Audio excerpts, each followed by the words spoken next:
Hey folks, how's it going? Like I feared, the moment I got Kafka, she started sucking Trailblaze power out of me and wouldn't stop even after begging. It took a bit to get the bare minimum gear for her, but ever since, I've gone back to being a bit lost about what to work on next. I've never been a fan of running around like a headless chicken, so in this video I'll be going over the current state of my account and I'll try to set up a few new goals for myself to reach. Starting up with Bronya, Sele and Himeko was absolute perfection, but this also meant starting with more characters I wanted to build and a laundry list of mats getting longer and longer. All of these supports being super cool didn't help, and I've been in a levels and traces spiral ever since.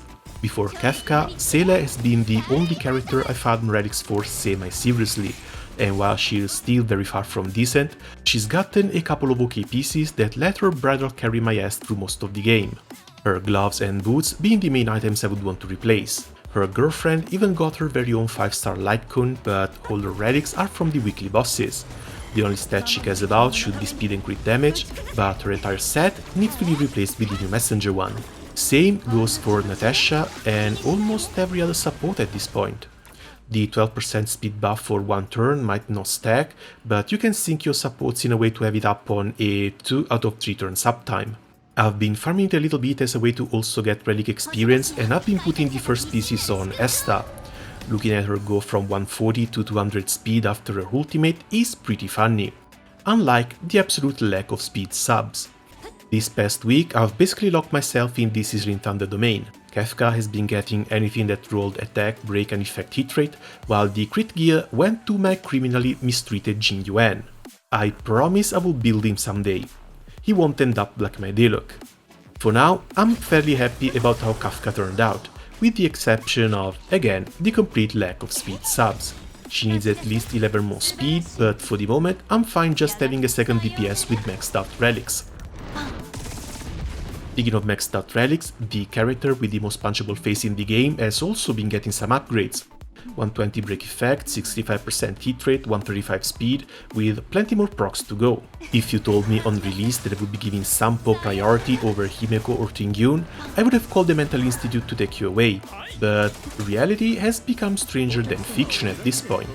MC and March 7th also got a few relics due to them being available in the Thunder domain, but there's nothing notable going on here. Everyone else is basically naked. So let's go over the available domains and see which characters want which relics. Jade Wind has a pretty nice ice set that increases crit damage by 25% after an ultimate. This would be for Herta, Yanjing or Jingliu in 1.4. Herta honestly looks like a lot of fun, but I'm afraid she needs some crazy stats in order to shine. Yanjing I'm not too interested in, and Jingliu is a bit far in the future. She's going to be my main pull target in 1.4 though, and if I can have some Trailblaze power left to pre-farm for her gear, I'm going to try to get some. The Wind set brings a 25% turn progression boost after an ultimate. It can push a DPS in front of an enemy for a killing blow, but it can also desync your damage dealer if you have a set rotation. I think I would rather just keep it to set and speed tune than hang. He already has a couple of OK pieces as well. There's also no other character, current or upcoming, that seems to want it, so farming this domain might be almost exclusively for Jingliu. Next is the Jabbing Punch, with its street boxing set for physical characters.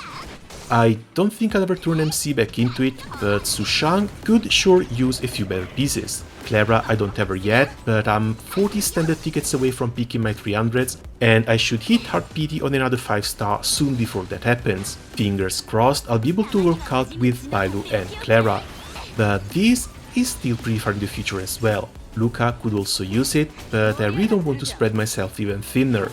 The Shooting Meteor set is also available in the weekly bosses, and there's very few characters who want this as well. Sampo has already gotten a decent set, Serval has been holding on to the ones that roll crit, and then Luca again. Next we have the Path of Drifting. The Wanderer's Cloud 10% healing really isn't much, and the extra skill point at battle start doesn't really matter if you have your team in order. Healers will most likely want a speed set instead. Speaking of speed sets, the Musketeer is also available from the weekly bosses, and after the release of the Messenger one, it got kind of outclassed by it when it comes to pure speed. The 2-part set is still nice for the extra 12% attack at least. Still, no real reason to actually set foot in this domain. Moving on, we have the Path of Providence, and this too has another weird set. The God one comes with a small damage reduction and an 8% heal at the beginning of a turn. It looks like a bit of a meme, maybe for Clara to solo clear Simulated Universe. The Quantum set, on the other hand, is the best in slot for Seele, Jinje and the Silver Wolf I'm planning to roll for the moment she has a rerun. Again, Seele needs to replace 2 pieces, but it's not urgent, and I'm not about to level up another character until I'm done with everyone else. Silver Wolf might get a rerun in about 6 to 8 months, and that is likely when I'll get in this domain again. Then, Path of Holy Hymn. The Knight of Purity Palace is perfect for a tank MC, Mage 7th and a Gepard I don't have. Mage 7th has been getting defense speed and hit rate, while MC got caught up in a bit of a weird situation. I didn't really want to give her all that crit, it just sort of happened, so I'm embracing it. The second set is the Sizzling Thunder, and while I'm not exactly done with it, I think I'm at a point where I can take a break and farm for something else. Kafka only needs a bit more speed, Jingyuan has to pray for good rolls, and Raiden has only gotten her concept art leaked. By the time she comes out, we might have a better set too. The Path of Conflagration brings the fire set I'm going to need for both Himeko and Toppets, at least in 2 pieces, followed by the Imaginary set, which has a nice boost to both crit rate and damage. Problem is, I'm not planning to pull for Danheng nor Screwloom, so I would only use this on Yukong, which I'm also not planning to build anytime soon. Last in the list is the Path of Elixir Seekers, bringing the Longevity Disciple set basically made for Blade, as well as the new Messenger one, and this is where things get crazy. Every support and every character who has to work as an SP battery benefits from being as fast as possible, and the ability to further boost teammate speed is just fantastic. Bronya, Esta, Tingyun, Natasha, Lynx and Bailu all want some, and that's not even counting more upcoming supports. I'm afraid this is where most of my 1.3 is going to be spent in. When it comes to Simulated Universe, World 3 has the best generic sets around. Space Sealing Station brings an extra 24% attack as long as your DPS can reach 120 speed, which is a pretty low requirement. Lead of the Ageless brings an okay boost to HP to keep your supports alive, especially Tingyun, everyone seems to want her dead, as well as an 8% attack boost that can stack with multiple sets. 2 supports plus a healer, and that's another 24% attack right there. World 4 has a break effect set that could increase it by up to 36%, but your breaker would need to reach 145 speed. With Astra's help, Sampo might get there. Another option could be Luca, but again, not really working on him right now. The second set, I'm not even going to try and pronounce the name. 5% extra energy regen feels a bit little, and the turn boost at battle start can potentially mess up a team's rotation. You definitely don't want this on characters that require speed tuning.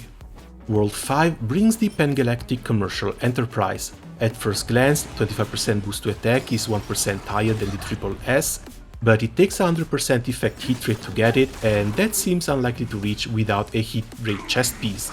Running an attack chest and Triple S with some hit rate subs should do the trick just fine. The second set has a nice 16% crit damage on it and boosts the crit rate by 60% for 1 turn when starting a fight. The crit damage is fine and all, but you can't really build around the 1 turn buff. Still, could be useful if your relics have been rolling too much crit rate. 16% is about 3 substat rolls. The Bellobog of the Architects from World 6 I might need a few more of, mainly for MC if I want to get away from the crit meme. Meanwhile, the Inert Salsotto I would need to upgrade Jinyuan, Himeko, maybe Herta if I want to, and apparently Toppets as well. This leaves the still sort of new World 7. I was afraid it would have been hard to farm it since I don't have a proper ice character build, but the Kefka theme and the Nihility path just steamrolls it even on difficulty 4. This brings the Rutilant Arena set, which is a real nice alternative for most damage dealers out there. 8% crit rate isn't too high, and the boost to basic attack damage can be mostly overlooked, unless your name is Blade or Danheng EL. The 20% boost to skill damage on the other hand looks really juicy. Sure, you'll be giving up some attack and this won't buff your ultimate's damage, but the attack buffs are both pretty common and also kind of high. Bronya brings a 55%, Tingyun another 50%, Asta has a 14% per stack up to 5, and Yukong has an 80% one. If you use a hyper carry team with 2 buffers, you should have all the base stats you need to exploit damage boosts as much as possible. The Broken Kill set is in a similar situation. Bring in some effect resistance, and if you can raise it to 30, it boosts all allies crit damage by 10%. Like the fleet, this is also stackable, and 3 supports can bring a 30% crit damage boost for your carry. The only reason why I haven't jumped in with both feet and my socks on in this pond is because the team I'm currently building doesn't really care about either. Kefka and Sampo are fine on Triple S, while Esta I think I might want to keep on the fleet one. Another couple of weeks to improve on the current relics though, and I might give this a try. Sele, Danheng, Sushang, Serval and Jingliu could use it, while the Broken Kill I would try to farm for Bronya, Tingyun and Yukong. Now for the actual plan. I need to start by fixing my supports. Esta, Bronya, Natasha and Tingyun need to be moved to a messenger set as soon as possible. If I can, I should also try and save a relic set for either Bailu or Lynx. First come, first serve. Then a quick trip to the Brilliant Stars to try and fix Sele's gloves and boots. The Triple S is likely staying. Here, a bit of a break from relics to get back in the Tracy's farm, going from level 8s to level 10s for my damage dealers and touching up on my support so everyone is at least at level 8. Afterwards, it's finally time to show Himeko some love. I'm already sitting on some good musketeers, so hopefully it'll be quick. While here, try and save something for Toppets as well. I have a feeling they will need the same gear. Then start pre-farming for Jingliu and see if I can also save something for Herta or Yanjin. Lastly, back in the Scissoring domain to try and get Kafka's speed up a bit while also building Jin Yuan. Hopefully it can all be done in 12 weeks. Alright then, I guess that's going to be it for me for the moment. As always, thanks a lot for watching and see you soon. Ciao!